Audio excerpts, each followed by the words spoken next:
Hello mga kabisnes! Alam mo bang maaari kang makaipon ng 3.5 million pesos kung magsisave ka ng 33 pesos a day o 1,000 pesos a month sa loob ng 30 years? Paano ba ito? At posible ba ito? Ito ay dahil sa compounding interest. Halimbawa, nag-save ka ng 1,000 kada buwan sa isang co-op, tapos nilagay mo sa interest rate na 4%.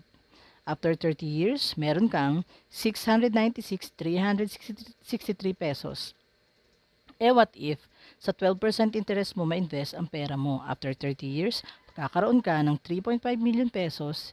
O di ba? Sabi ko sa iyo posible eh. Eto pa para mas malinaw. Paano mo malalaman kung kailan madodoble ang pera na ininvest mo? Ito ay dahil sa Rule of 72. Kung ikaw ay 29 years old at mag-invest ka sa may interest rate na 12%, kwentahin mo 72 divided by 12 equals 6. So, kada 6 na taon, dodoble ang pera na ininvest mo. So, at the age of 59 years old, sa 5th cycle ay posible talaga. Ang 3.5 million pesos mo, eksakto yan after 30 years. Meron kang 3.5 million pesos. Dahil dyan, may good news ako sa iyo. Maaari kang mag-enroll sa International Marketing Group.